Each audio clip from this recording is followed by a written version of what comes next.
Hello everyone, my name is Dylan Kimlin and this is my 2024 Australian Pickleball Review.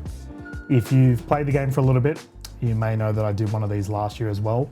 It's something I intend to continue doing as the years go on. If you don't know who I am the lead commentator for the Australian Pickleball Scene, as well as teach and I guess promote all other commentators within the Australian scene.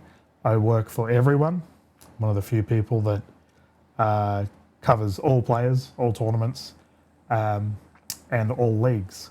I had the pleasure of traveling internationally this year several times, and this is now my full-time business.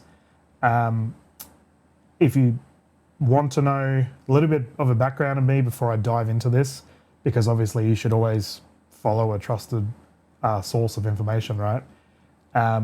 I've been within the scene for many years now. I'm definitely one of the OGs, the older generations of players, I suppose you could say.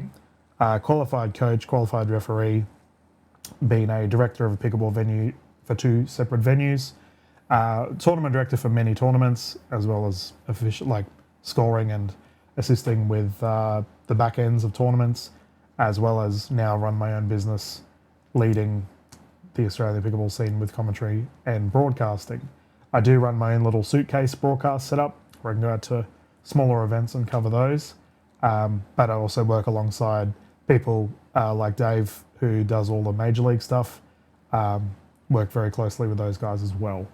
I effectively get called the media dad by a lot of the media team, all of our photographers, videographers, and other commentators. I have taken a little bit of a leadership role this year to,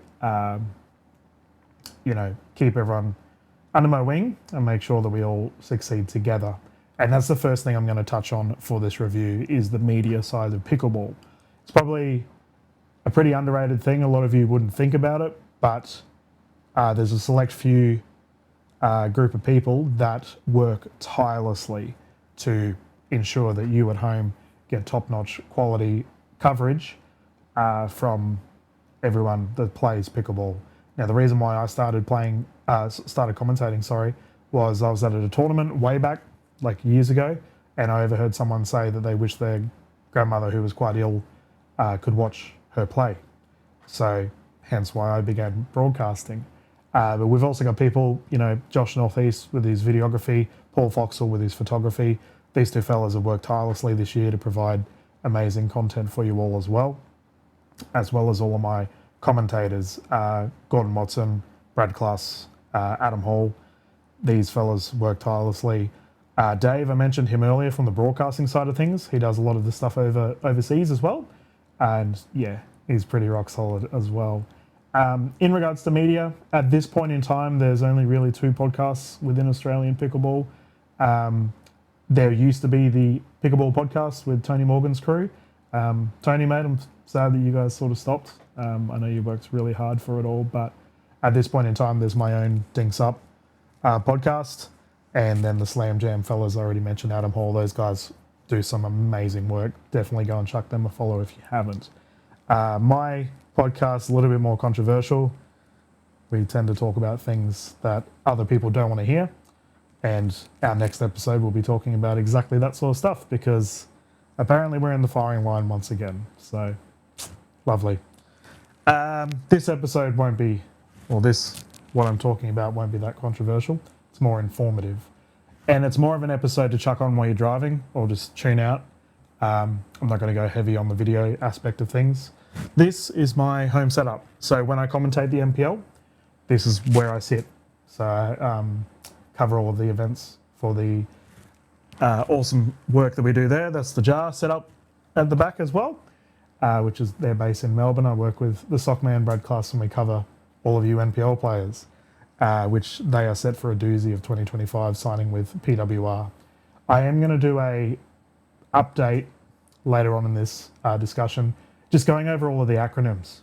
How often I go to tournaments, and so many of you guys at home are like, who is the PPA? Who are MLPA? Who are PAA? For some reason, pickleball just goes berserk with the letters. I will do a description of each, so you at least can get your head around it, especially if you're new to the scene. It can be quite messy. But yeah, we'll dive into it. Thank you as always for watching. The first thing we're going to talk about is Major League Pickleball Australia and PPA Australia. Now, I am what you call a contractor within the Australian Pickleball Scene. Anyone that does, I guess, work that isn't aligned with a particular group would be deemed this. So medical staff as well, anyone that works within a tournament team, etc., etc. So we all get sort of lumped into one group. But a contractor typically works alongside someone like Major League or NPL, PPA, Pickleball Australia, the list goes on. So MLPA or PPA-A, as they are known as, and I'll use those acronyms going forward here. They have different forms, I suppose you could say. Easiest way for you to wrap your head around it at home, MLPA is a team format. PPA-A is more of a traditional format. So PPA-A you will see, and the A at the end, PPAA, the last A is Australia. So obviously PPA is an international organisation, but we're the Australian branch for it. So PPAA is essentially singles, gender doubles, mixed doubles. And they delved into juniors a little bit more, and they do a lot of coaching camps, etc. But typically they're very aligned with MLPA. A lot of the same players will do both.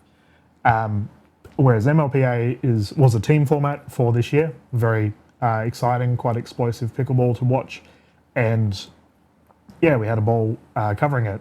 I do know that players were quite tired.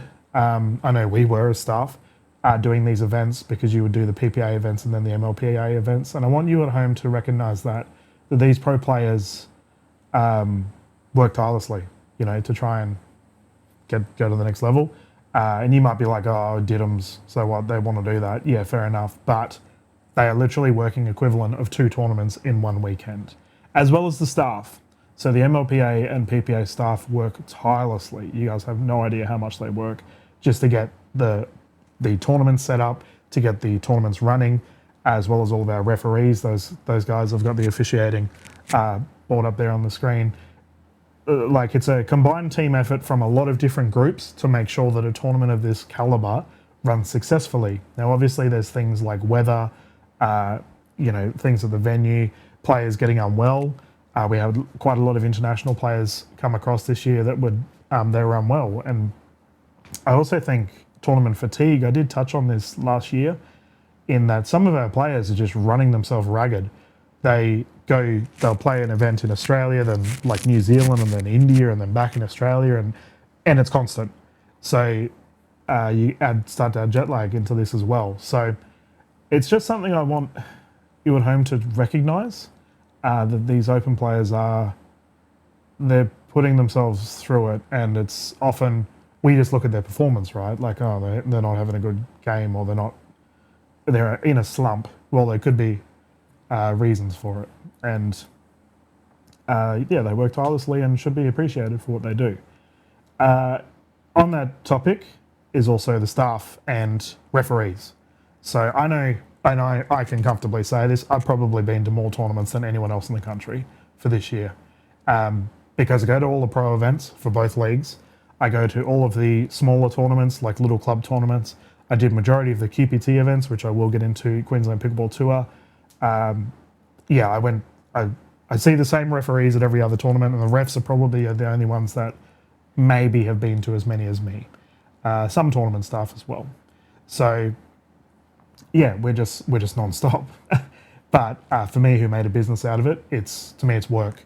I don't get to play pickleball anymore, and that's my own decision, because this is work for me. I try and have a hit once a month if I can, but for me, that was the sacrifice of it. You stop playing because you get to work in a job that you love. So MLPA, we saw the introduction of the Masters for the MLPA at the very end in their Melbourne event, and obviously that will continue for next year. Big shout out to Gordo. Saw you got captain of the Northern Crocs, mate, for the Masters. Super proud of you. I know the Masters scene here in Australia is really strong. I also want to give a big shout out to the New Zealand Masters scene. You guys are so good. like so good. Saw that Shane Wilson got the captaincy for the Hustle, I believe it was. Geez, like the NZ Masters team is going to be so strong. So I'm very much looking forward to covering you guys when you get stuck into it. Also, NZ obviously went to their big event in Peru, and I was so happy to see you guys have a ball and also succeed as well. So I do have a very soft spot for the New Zealand pickleball scene, and as such, we'll talk about it a little bit throughout this episode. But MLPA, I keep getting off track. So their team events were amazing, to say the least. If you are someone who likes watching team sports, this is your version of pickleball to watch, because there is a genuine camaraderie, there's a team environment, and as someone who's working on the sidelines, I can tell immediately if a team's not feeling it. If they don't care about each other, it's obvious. You know, you'll see two people on the sidelines cheering their one of their players on in a dream breaker or something, and one of the other players, because there's four of them, is off getting a drink, doesn't care. It's very obvious. So players at home, if you are watching this and you're an MLPA player, be aware of that. You know, we see it. It's very obvious. I never bring it up in commentary deliberately. I try my best to try and protect the profile of the players. Obviously, we see things that we shouldn't at tournaments, but that's not my place. I try my best to protect you all.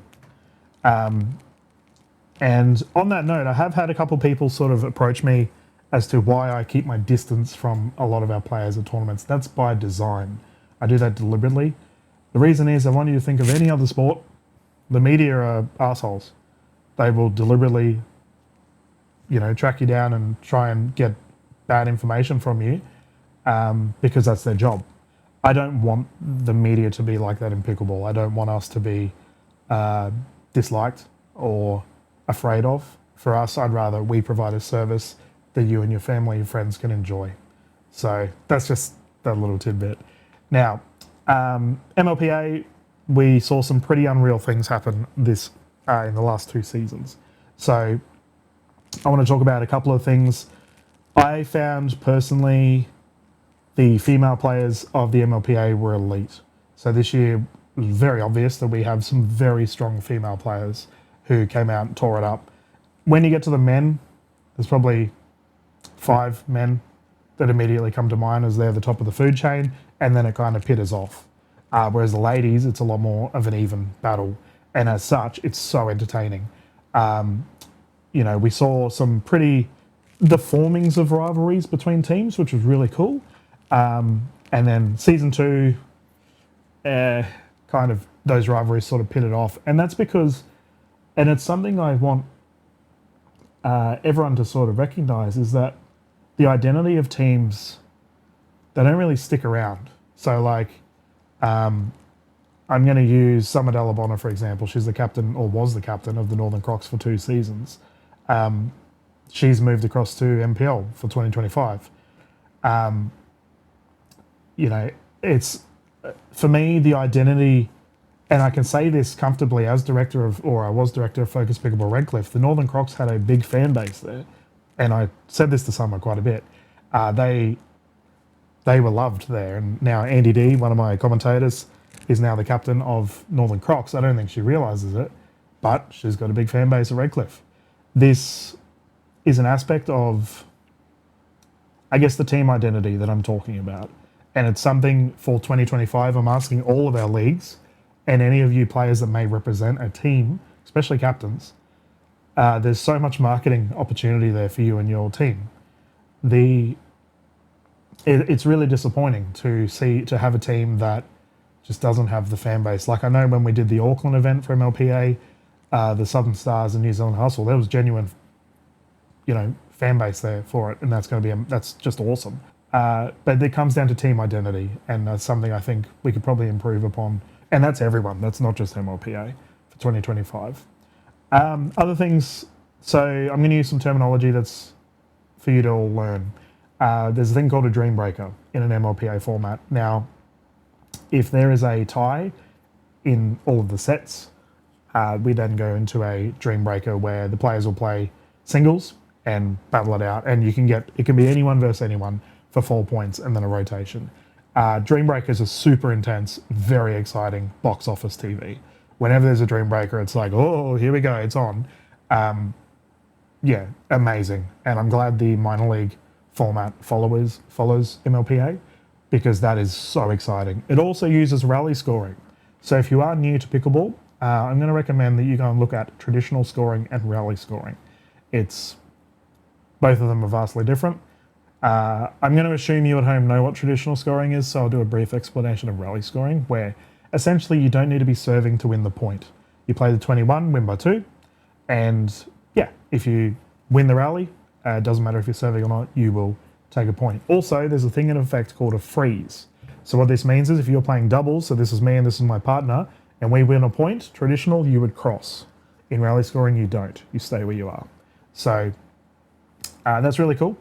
And it just changes things up, means that players don't really have to worry about stacking, etc. More terminology.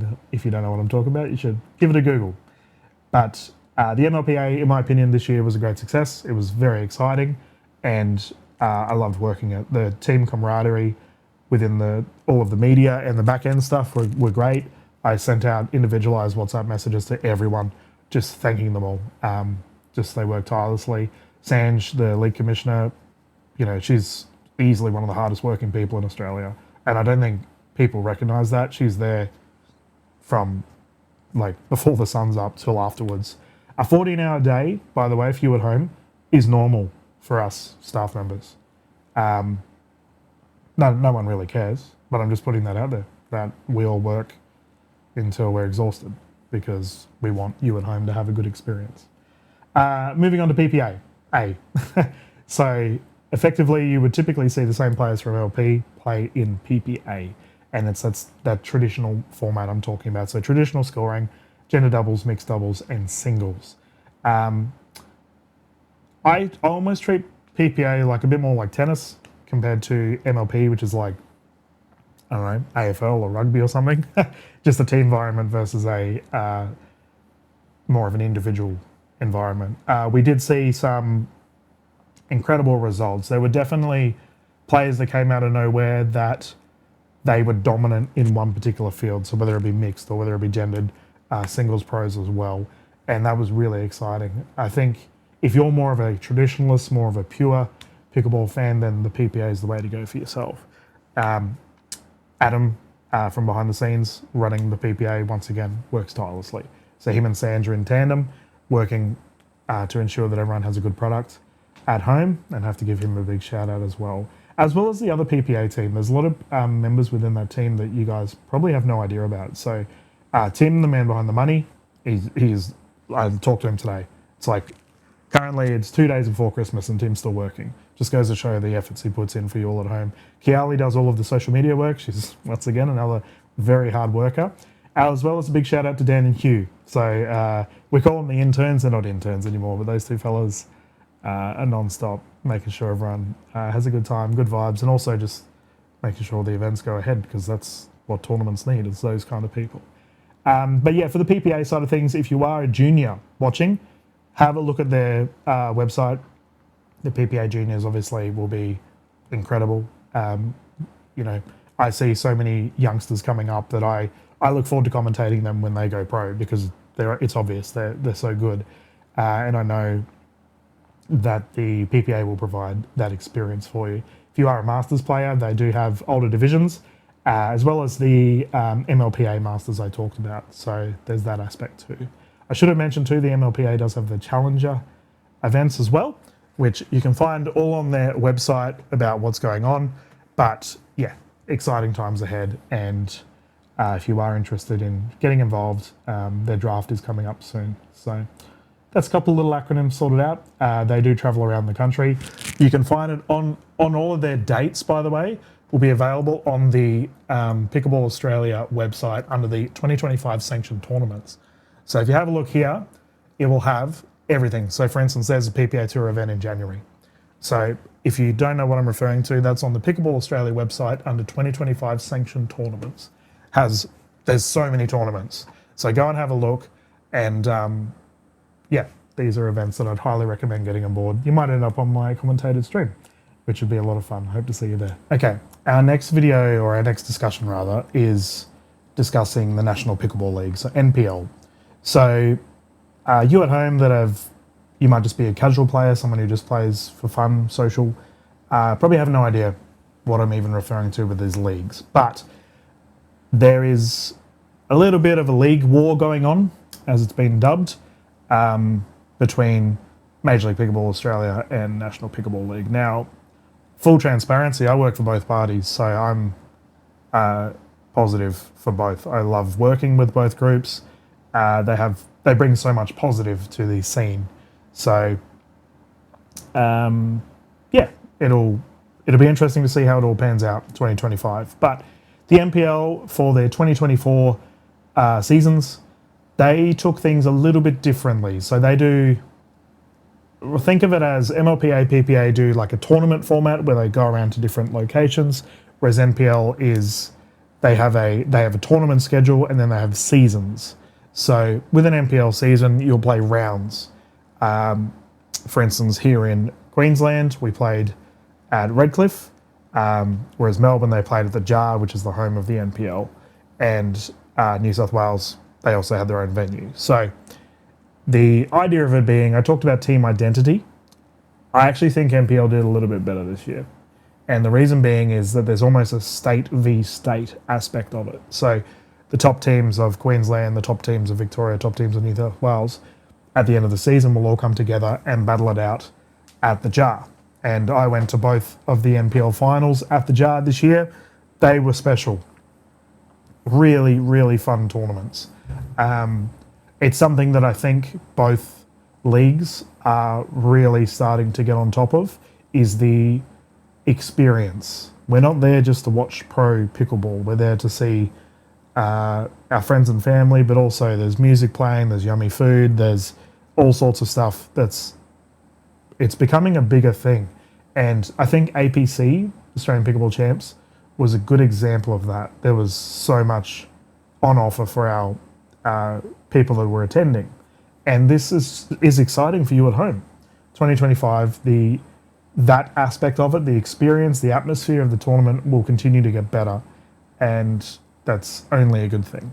So NPL, you would get drafted into a team and then represent that team. There's 6 people on each side. You would play the rounds, and then if your team did well enough over the course of the entire season, you would then go to the Jar to play for a significant amount of prize money. And I should touch on that as well. This is the first season where both leagues had decent money. So like, I don't know if it would be considered a livable wage, but if you have a job and you're still making decent money from pickleball, that's pretty good. Yeah, I know some of the players did make some decent coin, and I hope those numbers continue to go up for our players at home, that they can potentially make just a living off of this. And I know with a lot of our international friends getting involved, international leagues kickstarting everywhere, that this is an example of money starting to get crazy in pickleball. We are seeing an emergence of paddle companies, of venues opening up everywhere. Like Victoria's just had a bunch of venues open up all over the place. We see a new paddle brand every week now. Clothing brands getting involved. It's crazy. Like what's happening within pickleball. It's such a growth market at the moment. Everyone's getting on board. So for you as a spectator, for you as a player, there's opportunity there to make money, which is always exciting. I think it ups the stakes too. So the NPL had a little bit of a different format in that they had more people on each teams. They have what's called a deal breaker, which is quite similar to a dream breaker. Scoring's a little bit different, but the main thing I really want to touch on NPL for this year was their singles prowess. So with the MLPA and PPA, definitely doubles, but PPA especially, doubles was their go-to, and their doubles games were elite. NPL, singles. I'm not a tennis player. I never played tennis. I watched the Australian Open, but I'm not crazy about it. And that's even after working at 2 tennis venues. After watching NPL this season, I fell in love with singles play. their singles players are so exciting. If you're a tennis player right now who enjoys playing singles, I would consider taking a look at NPL because their singles game is just, it's like watching art. You know, you see Tom Evans or someone like that, Zach Grabovic, running around on the court, and it's so exciting.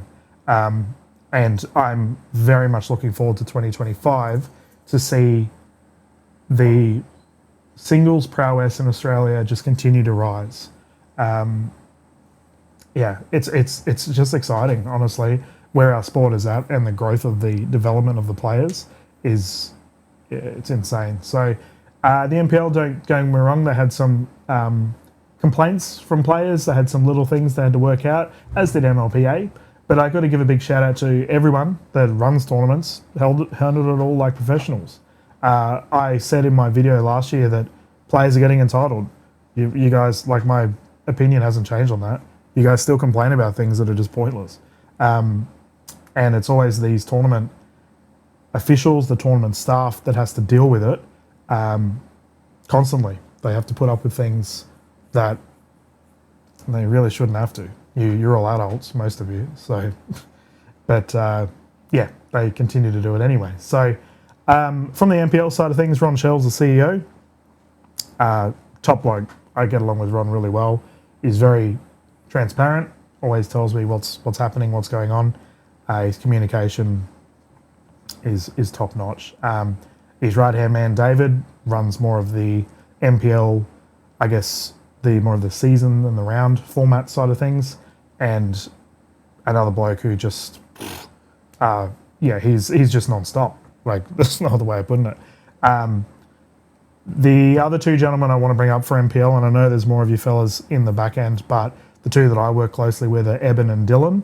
So Eben, if you're someone at home that's looking to get into graphic design, social media work, and you want to learn about it in pickleball, please reach out to Eben. Eben's probably going to kill me when he sees this, but this man is a genius. His videography, photography work, and social media work is just, it's so good. Like, the NPL, they're amazing in this aspect, and it all comes off of Eben's creativity. For Dylan, he's flat stick as well. He's kind of does everything. There's no other way of putting it. So you'll see him typically a lot more of the jar. I know he went down to the Sydney event that I covered in December as well. Sorry, November? No, December. I had to look at my calendar then. But yeah, top bloke, and I got a lot of respect for the NPL team, and they're just constant work. I was fortunate enough to cover the NPL with Brad Class, the sock man, who was a sort of one of my students this year, but Brad he's so good now. Like, he's just consistent with everything he does, whereas with MLPA, PPA, it was more of a big team. We had a lot of voices, a lot of new up-and-coming commentators in the scene, which was amazing. It was just two different vibes. Now, with the NPL, we had something called the Super Broadcast, where each round we would watch, let's say, the first 5 points of a game, and if it wasn't really close, we would jump to another game in, let's say, a different state where it's really close, and we'd watch that, and then we'd jump to another game in Queensland, really close, and we'd just continue jumping. So that way the broadcast is always exciting, and that's sort of the NPL's creative vision for the broadcast. It was interesting. It was cool to be a part of, and I know 2025 is going to be exciting as well. But the big news with NPL is they've signed with Pickleball World Rankings, or PWR. So I am going to touch on sort of the Indian influence of Australian pickleball in another segment. But 2024, at the start of the year, everyone assumed it was going to be the big battle between NPL and MLPA. However, that did occur, but I think by the end of the year, it was all about international organisations coming in. So the money aspect is crazy next year. Like, players can make a lot of money if they're good enough. And believe me, for you players at home, I want you to succeed. Go get that bag. I hope you have a very prosperous 2025. But PWR has been locked in with NPL, so I've got got their championships up here. For instance, February, straight away, we've got an NPL championships. They're going all around Australia doing PWR events. So I was lucky enough to cover one in Sydney this year, and no doubt, hopefully, I can be involved for 2025. But big money on offer for the players, and as a result, we should expect to see the quality of the players, but also quality of the broadcast, quality of everything that you experience at home. If you are a spectator and you want to get involved, 100% you should come on down. It's so much fun. And I'd like to see spectator numbers go up and that's for everyone, go up in 2025 because these players are insane. Like watching them live is just so much fun. So yeah, have a look at the NPL website if you are interested in getting involved. I do know they just released their Queensland captains yesterday. They may have released everyone, but I only saw the Queensland aspect of things, as well as their social media pages. I mentioned Eben does amazing work, and you can see all of it there. So, yeah, exciting times ahead for NPL next year, and no doubt, yeah, we'll just have some crazy events. I'm not going to cover. There's been players that have code hopped, jumped across the different leagues, etc. I'm not really going to get into that. This is just more of an informative side of things, but there has been some jumping around that's caused a little bit of news, but at the end of the day, I just want what's best for the players, and if they feel that decision is the best, then so be it. Okay, our next discussion point is PAA. So another acronym, Pickleball Association Australia. They are the national body of pickleball here in Australia. I work closely with PAQ, which is Pickleball Queensland. We've also got Pickleball New South Wales, Pickleball Victoria, Tasmania, wherever. There's state bodies. I think Pickleball NT may be the only group that doesn't have one yet. So, which I've tried my best to help out with. I'll be in Darwin this week, so hopefully I get to have a whack up there. But one thing I want to touch on is I reached out to Pickleball Australia just for some information. They said to talk about the annual report. I also reached out to NPL and MLPA for little stats, etc. Got a little couple of things sort of covered it. So, but at least with the annual report, I have a thing here that I can use, a resource. Now, if you're a member of Pickleball Australia, you should have received this report. If not, it is available on their website. Highly recommend going and having a look. So we're going to deep dive into this, and it's important because there's some really important stats. Now, as a commentator, statistics are something that I use all the time and I want more of. So thankfully, PAA have provided this. I think some of these numbers are a bit skewed, if I'm being honest. I can already tell. I'm going to have an email with a please explain, but yeah, I don't know. But anyway, we'll do what we can. So the biggest thing I want to look at here is that New South Wales is easily the biggest state now. I do know halfway through this year there was sort of a bit of a members battle. Queensland has historically always been the biggest state when it comes to numbers, and that's because during COVID, Queensland wasn't really affected by pickleball rules. We were allowed to still play pickleball, and as a result, the sport surged. It's why we have a lot of the open players here in pickleball in Queensland. It's because Queensland has had more of a hibernation time, and now everyone else is really starting to catch up. I said in 2023 that I thought that Victoria would be booming. They are slowly trundling along, but New South Wales has really rose this year. So well done to Pickleball New South Wales. I must be very pleased with their efforts. Gender breakdown is pretty interesting. So 53.7% of players that play identify as female. So pickleball's, played by more ladies. It's pretty cool.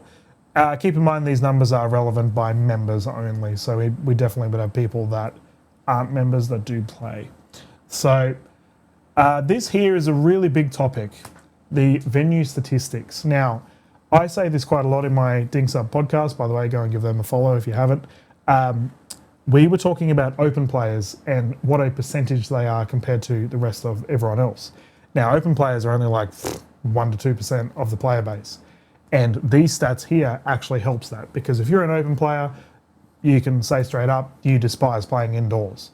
I know the New Zealand pickleball scene plays indoors quite a bit due to their conditions outside, but in Australia, we don't play indoors unless we have to. Now, that's the open division and higher levels division. They don't like playing indoors. Now, why this is interesting is because only 32.89%, according to this report, play pickleball outdoors. So majority of people in Australia play indoors or undercover. So the undercover is important there. It might be an outdoor surface, but it might be indoors. So it does show that a lot of people play indoor pickleball. And that's something we need to talk about because majority of our tournaments are outdoors. So interesting. This here, I talked about stats I disagree with. This is one of them. So permanent versus temporary lines, 80% played on permanent line courts. Guys, come on. That's not true. So I know that because I've been doing this for years. I've taped thousands of courts. Whether we use tape or chalk or whatever, it's great. But we simply don't have the venues. This has been the ongoing problem since day one. I did mention places like Victoria are really starting to get their own venues on board. And I would say that a significantly higher percentage of courts are played with temporary lines. And that's not a problem, by the way. We're a growing sport. Like it is what it is. The permanent line courts are the dream for everyone. Now, I noticed there the wording is permanently lined courts. So you might have lines, but a mobile net. They've deliberately worded it that way, which is cool. You still got to set up your own net. And I think here in Queensland, like Brisbane City Council, for example, have gotten on board. I know Moreton Bay have been amazing, regional council, with supporting pickleball to get more outdoor venues public and free to use. I really hope that more councils get on board. I know the Gold Coast crew have been battling their council for years now to try and get support, and good luck to you all. I hope it all works out because the sooner councils get on board, the sooner the sport becomes a national sport effectively. Now, that's probably the time to bring up the, I guess, dark horse of this topic for 2025 is Tennis Australia. So, if you're part of the scene, you would know about the sort of ongoing discussions. I won't put a negative connotation on it, but there's been ongoing discussions between Pickleball Australia and Tennis Australia for a long time.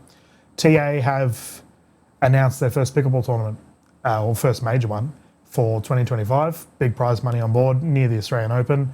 And they don't want anyone from pickleball to have anything to do with it. Pickleball Australia, I should say.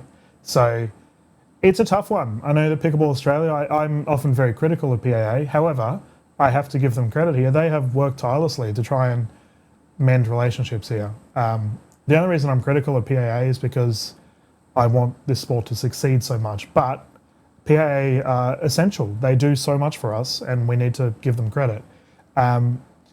So TA, in my opinion, they are flying under the radar right now. There's all these talks of these Indian leagues.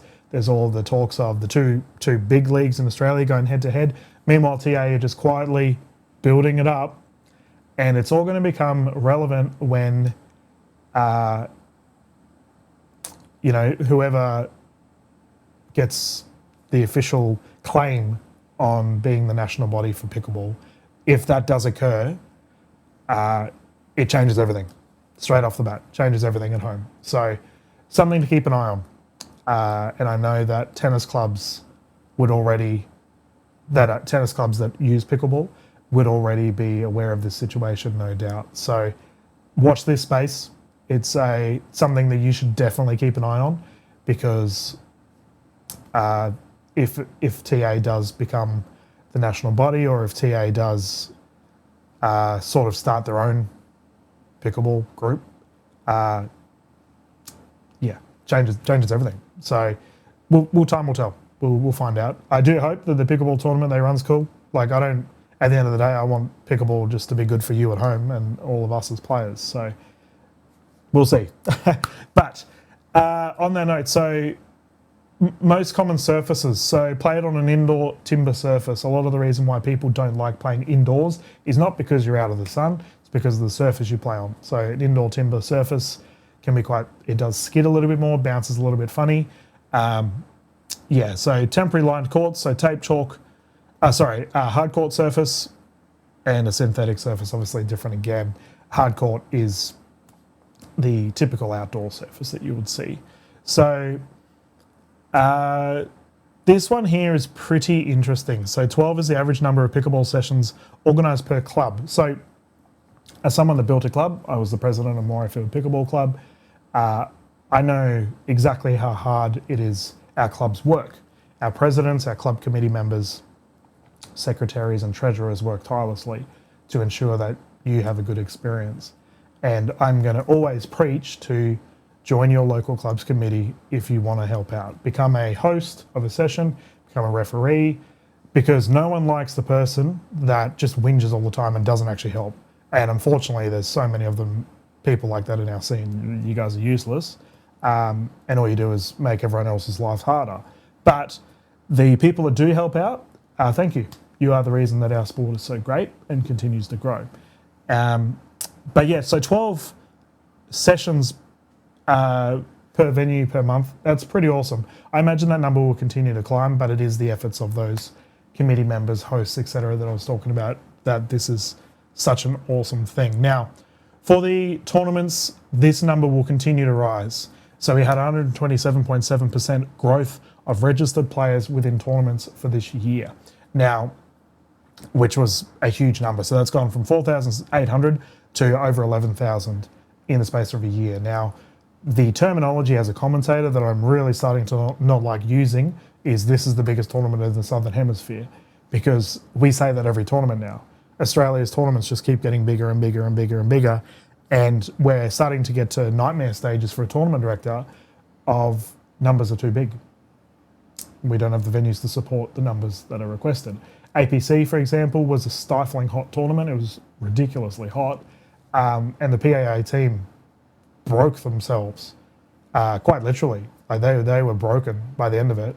I still remember Brad Class, the sock man, who was working, he still is on the PAA board, almost walking around in a daze by the last day, taping things up. The tournament team were wrecked. There's no other way of putting it. And you guys at home, you players, you probably don't recognise that. That tournament team were incredible. The efforts they put in to put on such a historic event. However, this is going to become the norm. There's so many people playing our sport. Everyone wants to get into tournaments. The numbers are going to continue to rise, and hopefully we get venues that can support more players. Obviously, this year was at KDV. But, we're going to get to a point where we're going to need bigger venues or more stretched out. I do know APC for 2025 is across more days, and I think that was inevitable. Hopefully we just don't have the heat that we did, because it was brutal for this year's APC. Now, our number of tournaments significantly jumped, 89.3%. We went from 28 to 53. So as such, more people, I want you to think about that. We have 52 weekends in a year, but we have 53 tournaments. So the hidden topic for 2025 that only if you're in the know would you be aware of it is the clashes. So 2025 is the year of the clash. There are so many tournaments that are on the same weekends, and you as a player have to decide, am I going to play one or the other, because I can't do both. It's tricky, but this is the way the sport's going. I already talked about the potential profit that can be made from tournaments and from players. As such, every man and their dog wants to run a tournament. So tricky. If you are a smaller club and you want to host a tournament, can I please recommend, I mentioned the Pickleball Australia sanctioned tournament page earlier on the PAA website. Please go and have a look at that before you do, even if it's a little in-house thing, because you might happen to host a tournament the same, and it might be an unsanctioned tournament, but it might be a tournament the same time as like a huge event down the road, and obviously that's going to take your own players. So please use this as your Bible. The PAA website's really good. There's a lot of handy information there. Yeah, so this here's a big thing, AR. So what is AR? It is the Australian rankings. And I know the PAA have really wanted us to promote it as we continue to grow. There was a lot of grumbles about AR when it started, and I just think it's ridiculous. People really cling onto their duper rating or cling onto their pickleball brackets rating. Anyone that knows data and statistics understands that it takes a time for it to build up. AR needs time to build up, and that is what has happened in 2024. People are starting to get their own rankings. We saw PPA introduce their own rankings as well, but I think AR will eventually become quite reliable. I hope it does anyway, because obviously I want it to succeed and to be reliable. But effectively, the Australian ranking system really kicked off this year. Players were recognised more, covered a bunch of events, and I think Pickleball Australia this is their way of going forward. It's effectively their version of a UTR. That's what they're trying to do anyway. So hopefully it continues to grow. The Masters scene did continue to grow. Pickleball Australia seniors, I love working with you guys. I've done several of their events this year, and hopefully more in 2025. The Masters scene is just continuing to get bigger and bigger, and it's so much fun. If you're a seniors player that hasn't played one of these tournaments yet, please get involved. They are so fun. Everyone has a great time. There's no ego, none of that. It's just people having a good time playing pickleball, and it's just fun. So the PAS did really well this year, and they should be credited. We've just got some general information across the board. Coaching is probably one thing we can talk about. So we definitely saw more of an involvement from PAA regarding coaching and officiating this year. I do know that Grace got involved to sort of lead the way within the coaching framework. I've had a look at it. It's pretty cool. I do hope more people get involved from coaching. We've used international coaching credentials since it started here in Australia. This is only a positive thing. Having the frameworks and the policies and procedures behind the scenes to build up a sport is essential. And Pickleball Australia getting on board and doing this, it's only a good thing. So some pretty scary numbers, if I'm being honest with you. Tasmania, you guys have only got two coaches in the whole state. What's going on? Love you guys, by the way. Your Tassie Champs, by the way, this year was so much fun. I've been notified I'm not doing your 2025 one, though, so that's super disappointing. But, I hope you're all doing well. Now, referee numbers is a huge one, and I talk about this all the time. I have so much respect for our refs. I think players disrespect refs too much.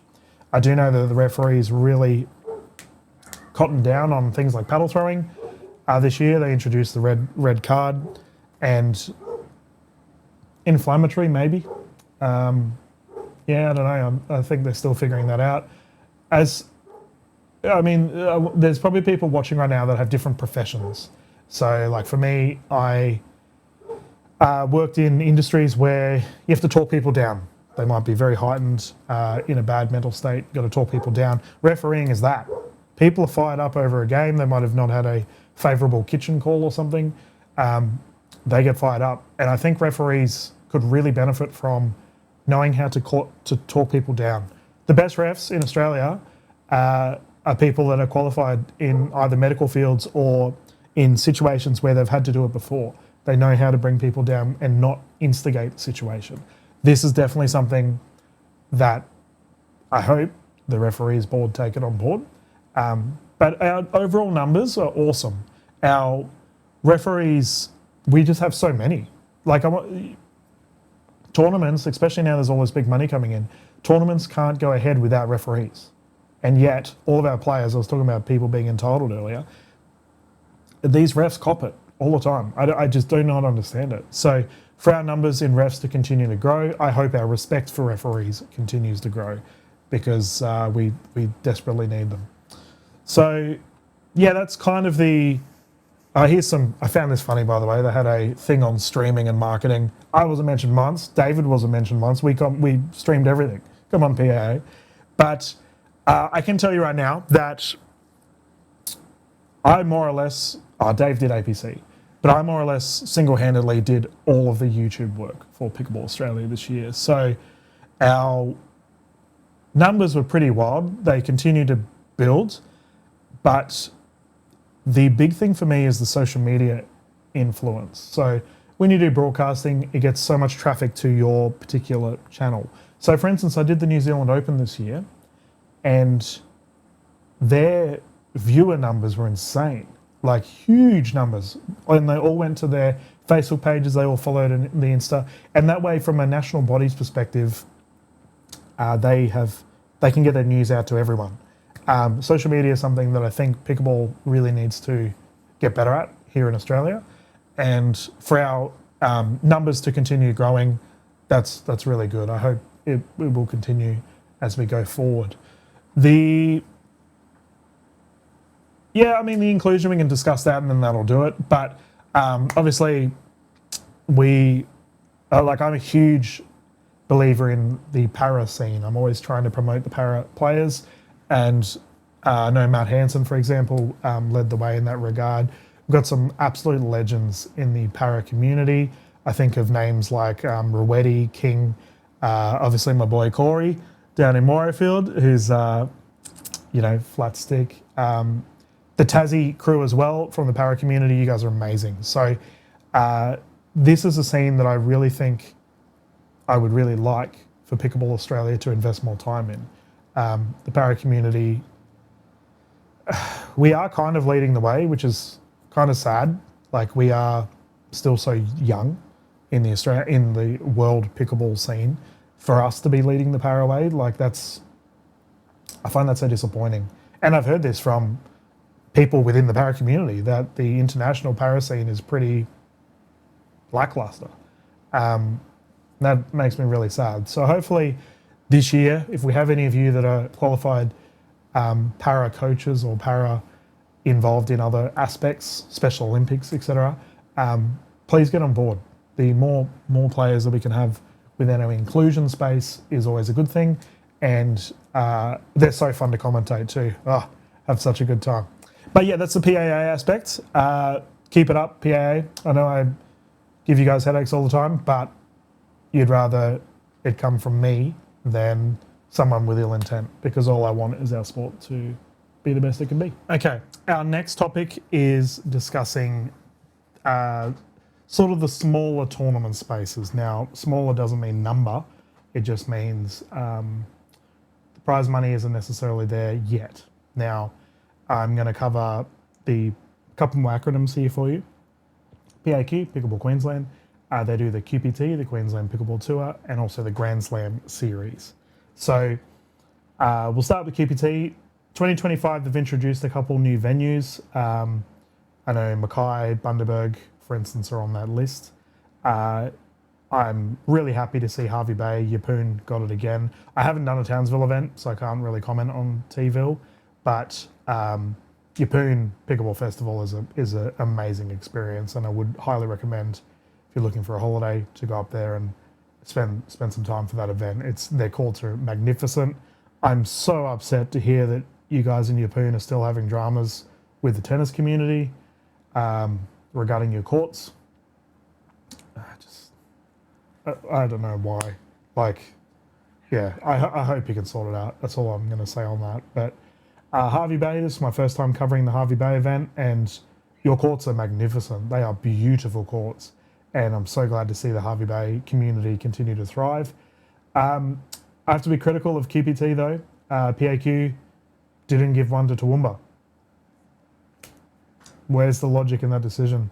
Toowoomba Carnival Bash has been successful. It's a great event. It was a fun event too, and I think, to me, it was a no-brainer that Toowoomba receive a QPT event. Queensland Pickleball Tour the goal has always been for it to be a rural event. Yeah, drop the ball on this one, PAQ, if I'm being honest with you. Toowoomba definitely needed one, so not happy. However, the QPT events, obviously really happy Bundy got one. Like, that's awesome. I haven't done anything with the Mackay guys, but Bundaberg, I know they've got a bustling community that continues to thrive, and that's really positive. I hope it's a good event. But the other series I want to talk about is Grand Slam. So Tony Sarton runs Grand Slam and also the Australian Masters, which is separate to like the Masters with Pampax, for example. So these events are for anyone at home that isn't in the open division. They do have open categories, but it's for, I talked about opens being the top 2%. These tournaments are for the 98%. So this is just an incredible experience, Grand Slam. There's no other way of putting it. Their tournaments are so much fun. They're well organised. They just do crazy team events. It's more focused on the atmosphere, and it's just enjoyable. It's a great experience. I would highly recommend, once again, popping over to the PAA sanctioned tournaments for 2025 and having a look at one of the Grand Slam events. They are just incredible. The Australian Masters are in that boat as well. I talked about PAS, Pickleball Australia Seniors, and their seniors events. The Australian Masters are in that same boat too. So if you're a seniors player, definitely some tournaments to consider. But Grand Slam have got a ton of events going around the whole country this time. So I believe there's one in Perth. There's several in like Queensland, Melbourne, Sydney, etc. Definitely get amongst it. They are very good to be involved with. Overall, the pickleball championships continue to thrive. So next year, I know, for instance, I'm doing South Australia. I'm also doing Victoria, which is going to be so exciting. I love visiting those regions, and QPC is another one on that list. So Queensland Pickleball Champs historically is a huge tournament. This year we had it across 2 venues. Interesting. I don't know whether they'll do that again. I think having tournaments like, I know the Vic Open, for instance, is across 2 venues. There's definitely difficulties with that. I'm curious to get your opinion as a player, but sometimes we have to do it across 2 venues because there's too many people and the venues can't support it. I think, once again, the age-old problem of not enough venues, this will continue to grow. But yeah, to our state bodies that are running these events, it's amazing to see. The tournament space is outrageous. In 2025, there's a tournament every weekend, or several tournaments every weekend. So I look forward to that to continue to grow. But please, if you are interested in getting involved in a tournament for the first time, or you're a para player involved in getting in tournaments, have a look at the Grand Slam series because they cater for everyone, and it's so much fun. They're a great time. Okay, I'm trying to truck along here because I know I'm probably already pushing an hour for this video. One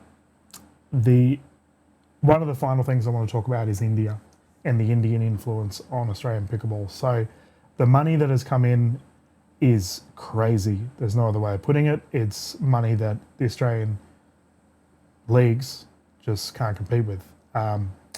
India and also China. China's looming as well. So for our open division, it's the world's your oyster. So just take your pick. There's that many super duper high-paying leagues that you can just sort of jump and choose. For our players at home, you probably haven't really delved too much into it, but effectively, India is having its own version of a league war at the moment, but it's multi-millions of dollars going head-to-head.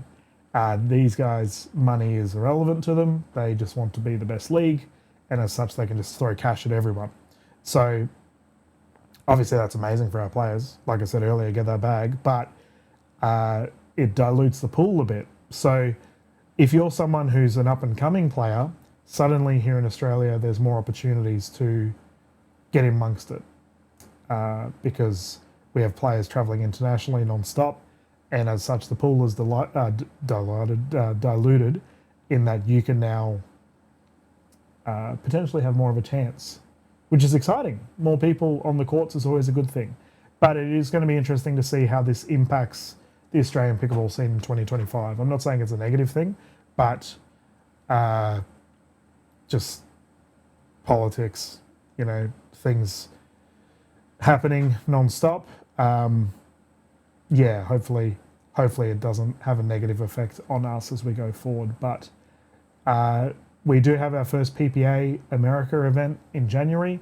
Not too sure if I'm working it, but that's going to be exciting. We're going to see some of the best players in the world come across. I did mention the Tennis Australia tournament as well in January, also exciting. So we are seeing different groups coming to Australia to host massive tournaments. So yeah, exciting times ahead from the tournament space. I think just across the board, yeah, it's getting wild. But from a general club level, things we can talk about, because I've obviously covered only tournaments thus far. Club level, I think, it's just so consistent. It's this consistent growth of the sport. There's so many sessions each week. Players play ridiculously long sessions. That has never changed. But I know, as someone who's a director of a venue, I know what the pickleball world's like. I know that you guys are comfortable playing a 4-hour session. Venues are not comfortable with that unless you pay for it. And that's something I think that there's going to be a bit of a change in the zeitgeist, in that understanding, well, the cultural impact of the sport, you're going to have to start paying more to play. I think that's probably an inevitable shift. I've seen venues bump their price up by $1 or $2 and having a mass exodus. This has happened. To me, that's crazy. If you're playing on a great venue with good courts, you should be willing to pay that little bit extra. And this is something that I think will change slowly over time. Let's compare it to padel or paddle. They're a new sport here in Australia, and their price is already like triple the amount of pickleball.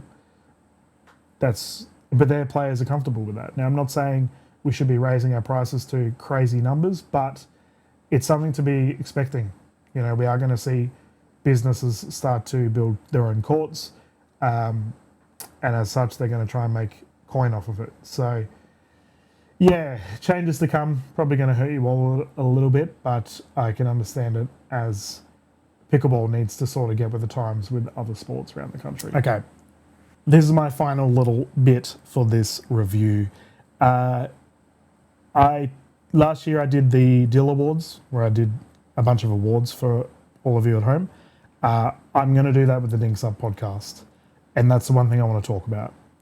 I found it incredibly disappointing that this year we had no awards. We had a record-breaking, historic year. The statistics are there, I just read them, but no awards. Now, to me, this comes down to effort. Just no one wants to put the effort in. Yeah. To me, what is the point of being, like, if you're Joey Wild, right, number one male player as labelled by PPA in Australia, and you get a Facebook post, what's the point? What's the point of being number one on the Australian rankings if you don't get something? It's just a couple of words on a computer screen at the end of the day. So that's going to be my one wish for 2025, that we actually try to do something. Like, I'm sure if Pickleball Australia were to announce a big dinner and you as players had to pay $100 for like entry and a meal, I'm sure lots of people would do that. Like, the cost isn't an issue. We need to start setting some traditions, and I think this is probably one of them we need to do. Yeah, I don't know. We did an awards night 2 years ago, and last year rather, and now we just didn't do it this year. So I'm going to do an awards night with my Dinks Up podcast. We have a ton of things to go over.